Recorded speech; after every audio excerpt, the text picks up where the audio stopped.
Vinde a mim, vós todos que estáis excitados. Meu nome é Cadantas e este é o segundo episódio deste novíssimo Conta Cá no YouTube. Eu continuo sem vinheta, não reparem, e pra gente dar continuidade às conversas deste canal, né, o Café com Puta, brincadeira, gente, ou não. O assunto mais pedido lá no meu Instagram para eu continuar a minha apresentação meia boca sobre mim mesma foi: fale sobre a sua formação religiosa. Sim, a ex-crente que agora cria conteúdo adulto na internet e não sei o quê. É verdade. Que casou virgem, hein? Veja, a religião, ela é um fenômeno universal, né? A maioria de nós cresce tendo um contato maior com algum tipo de crença religiosa. A formação religiosa individual, não. Como o nome diz, é individual, cada indivíduo tem uma. É claro que existem famílias, pessoas, indivíduos, enfim, que crescem com uma formação laica. Porém, mesmo essas pessoas, a gente pode dizer que ao longo da vida elas têm contato, né? Elas são expostas a símbolos, a mitos, a diversos tipos de crenças que tentam explicar fenômenos da natureza, que tentam trazer respostas às nossas dores humanas, medo da morte, solidão, condições de saúde dolorosas, enfim. Então, mesmo que seja apenas por convivência social, a gente vai ter algum tipo de contato com alguma prática religiosa. E no meu caso, isso aconteceu bem cedo na vida. Eu fui criada a partir da minha mãe, que por sua vez teve contato com essa denominação através da minha avó. Fui criada como cristã evangélica na Congregação Cristã do Brasil. Congregação Cristã no Brasil, na verdade, a CCB. Então, desde criança, eu frequentava as reuniões para jovens e menores, os cultos, havia reuniões na minha casa também, no apartamento onde eu morava, lá no condomínio Monte Rei, no Mondubim, em Fortaleza. E era praticamente uma frequência de 2 vezes por semana, às terças e aos domingos. Na verdade, às vezes 3, porque eu ia às terças e aos domingos com a minha mãe, e domingos de manhã tinha reunião para jovens e menores. E eu era boa, tá? Eu tive uma formação, sempre fui muito estudiosa desde criança, então gostava muito de ler a Bíblia, de questionar as coisas que eu lia, de me comunicar com Deus, né? Aguardando que ele me respondesse, que me mandasse um sinal através dos sonhos, alguma coisa do tipo.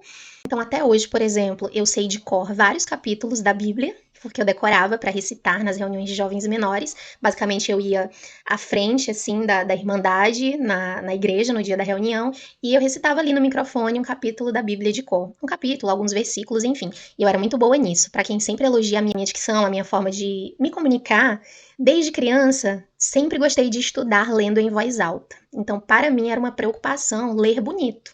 Eu gostava de ler bem, ler de uma forma bonita e clara, né? Para que as pessoas entendessem bem o que eu estava falando. Claro que eu cresci me esforçando para acreditar em todas as histórias bíblicas, né? Arca de Noé, Sansão e Dalila, 40 dias e as 40 noites no deserto, o mar que se abriu, aqui a baleia. Ups, aqui a baleia, né, no mar. Porém, desde criança, algumas coisas já me pegavam ali, me incomodavam, né? Como, por exemplo, as dimensões da arca, e aí um par de animais, um macho e uma fêmea de cada espécie no planeta. Algumas coisas, particularmente a crueldade de Deus ali para com alguns povos no Antigo Testamento. Eu li a Bíblia inteira, gente, muito mais de uma vez, tá? E eu questionava todas essas coisas, eu pensava, pô, mas Deus mandou os fulanos irem ali naquela cidade matar mulheres, crianças, velhos, homens, os animais também, incendiar as plantas também, as plantações, enfim. E aí havia coisas ali que não faziam sentido pra mim, né? Com aquilo que era pregado. E aí sempre vinha aquela história de não, mas porque Jesus veio pra isso. O Deus do Novo Testamento é o Deus do amor, do perdão, do não sei o quê. Ele era mais duro mesmo no começo dos tempos. Enfim, enfim. E também com o tempo, à medida que eu fui crescendo, eu ia desgostando cada vez mais de estar na igreja. Então eu fui, assim, durante muito tempo, eu ia porque a minha mãe me obrigava, né? Ela obrigava mesmo, eu era obrigada a ir de casa para a igreja. Aí eu levava algum brinquedo, eu levava papel para ficar escrevendo, desenhando, enfim. Enquanto você é criança, há um pouco de permissividade para essas coisas, porque você consegue justificar, né? Pô, mas é uma criança, o culto agora é para adultos, tá tudo bem se ela ficar brincando um pouquinho, se ela ficar desenhando, se ela estiver fazendo outras coisas. Mas depois que a gente entra na adolescência, aí você tem que ficar prestando atenção no culto. Você não vai ficar mexendo no celular, você não vai ficar conversando de tititi na hora do culto, enfim. Eu fico imaginando como é que tá agora, né? Porque tá geral com celular, smartphone, rede social, Instagram, TikTok, não sei o quê. E na minha época, não havia isso. Havia o aparelho de celular, até tinha Facebook ali mais pro final, e o Instagram também, mas era tudo muito rudimentar ainda, muito simples. Então não era essa coisa que hoje isso aqui é uma extensão da gente, né? Não dá pra ficar 5 minutos sem olhar, meia hora sem olhar, imagina o culto inteiro. Então deve estar uma loucura isso, mas eu não sei.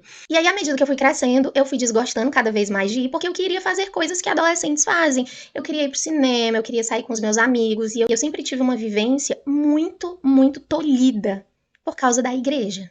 Pra vocês terem ideia, a minha primeira calça jeans eu comprei quando eu tinha 15 anos e estava trabalhando. Eu ganhava R$ 200 por mês, eu acho. Estava trabalhando no escritório de um velho lá, arquiteto, uma coisa assim, que inclusive me assediava bastante e eu andava perfeitamente vestida, tá, gente? Era só saia, vestido, o cabelão comprido, estirado, não usava maquiagem. Até hoje, na verdade, eu não uso, eu não gosto. Foi um hábito que eu trouxe comigo, assim.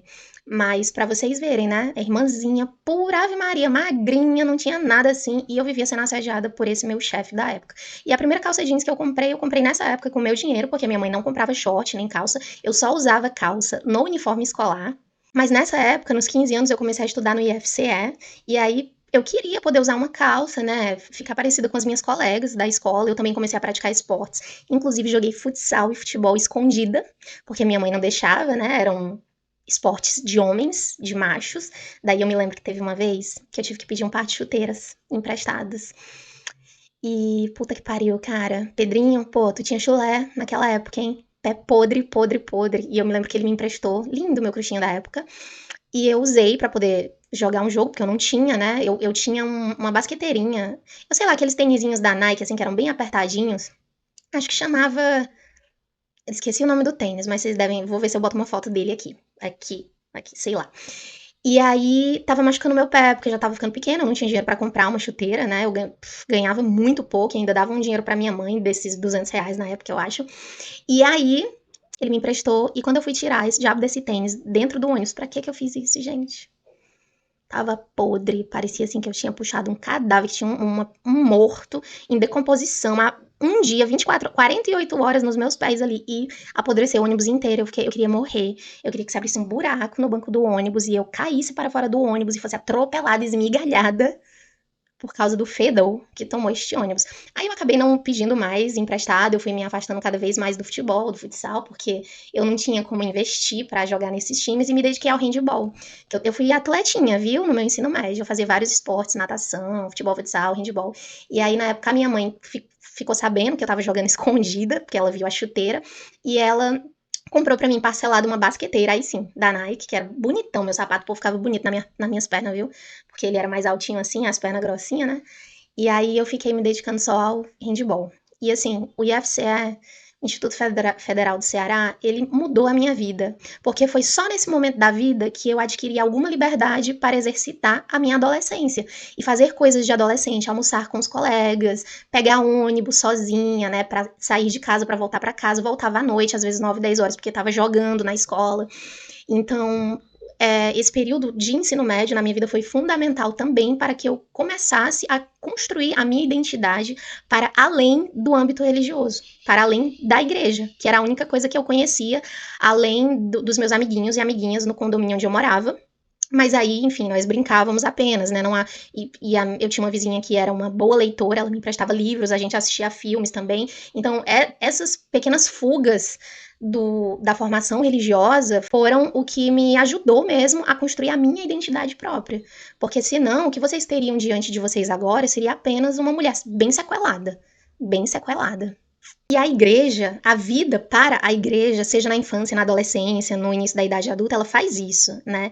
Ela tolhe você nos outros aspectos, ela não te deixa desenvolver outros gostos, outras experiências, e é por isso que muita gente, quando rompe com a igreja, quando consegue sair desse ambiente, dessa prisão, sim, começa a fazer um monte de coisa de uma vez, né? Sai doido no mundo querendo experimentar tudo. É porque não teve isso nos anos anteriores, quando estava na igreja. E, gente, cá entre nós, eu tinha, assim, um futuro profissional brilhante. Eu sempre fui muito estudiosa, as minhas notas eram incríveis, mesmo sem estudar especificamente para aquelas matérias ali. Porém, o meu rolê era mais voltado para as humanas. Eu já gostava de escrever, né? Aos 15 anos também eu criei um blog de contos eróticos e eu era evangélica. Essa história é muito, muito boa. Vou contar agora, abre um parênteses. Quando eu sempre fui ótima leitora, tá? Eu sempre li pra um baralho. E aí, quando eu era adolescente, eu criei o meu. Eu gostava de escrever já, e aí eu criei o meu blog, primeiro blog de contos eróticos. Ele se chamava. Eu não sei, mas era alguma coisa tipo As Aventuras de Miss Monroe. Uma coisa assim. E eu não assinava, era meio que uma identidade secreta, as pessoas da igreja não podiam saber. Ah, mas como é que tu, com essa formação religiosa, não sei o que, não sei o que, pensava em sexo e escrevia sobre sexo e era virgem? É isso mesmo. Isso se chama desejos reprimidos, né? O meu caminho de autoconhecimento, que deveria ter sido natural para uma criança, adolescente, jovem mulher, ele foi completamente mutilado pela formação religiosa. Então, assim, as coisas que eu descobria através dos filmes, eu descobri através dos livros. E elas estavam aqui, e elas borbulhavam, e elas queriam sair, né? Era o tempo inteiro aquele vulcão, assim, reprimido, a ponto de entrar em erupção. E como eu não podia fazer as coisas que eu queria na prática, eu escrevia. E a minha mãezinha evangélica, né, crente, ela teve uma participação nisso, que eu sempre conto essa história e é provável que ela se arrependa. Mas tudo começou quando eu tinha ali uns 10, 11 anos, quando ela começou a me dar de presente. Ela sabia que eu gostava de ler, porém ela não tinha dinheiro para comprar livros. Beleza até aí? Então, nas bancas de revista, tinha uns livros usados que eram vendidos e eles custavam, tipo assim, 50 centavos, R$ 1. E era uma coleção de histórias românticas, mas várias delas tinham, assim, um fundo erótico absurdo, que se chamavam Júlia, Bianca, Sabrina, eram sempre assim os títulos. E aí o título principal era o nome de uma mulher e depois vinha o título do livrinho. E, gente, esses livros tinha muita putaria. E aí eu aprendi várias coisas sobre sexo também lendo esse livro. Tá, não vou mentir, assisti Band Privé algumas vezes, porque eu sempre gostei de dormir tarde, então o pessoal em casa ia dormir, aí eu via uma pornografiazinha, um negócio assim. Enfim, sempre houve coisas que eu buscava ali para tentar responder às minhas angústias, aos meus anseios sobre a minha sexualidade, sobre o meu desenvolvimento, né? Porque eu estava crescendo, eu estava me tornando uma mulher, eu comecei a menstruar, eu sentia coisas, eu sentia vontade de fazer coisas, então era completamente natural que eu buscasse isso em outras fontes, já que essa eu não tinha esse diálogo com a minha mãe, na igreja muito menos, né? Ninguém fala sobre isso, exceto que você tem que guardar a sua virgindade. Não case virgem não, pra você ver. Você vai direto pra aquele lugar. É desse jeito mesmo, viu? É inferno, assim, olha, se você não casar virgem, você vai queimar, mas você vai queimar tanto. Eu me lembro que uma vez, toda a vida, né, que acontecia isso, de alguém se queimar lá em casa numa panela quente, alguma coisa do tipo. Aí minha mãe olhava pra gente e falava assim, tá vendo? O fogo do inferno é muito pior.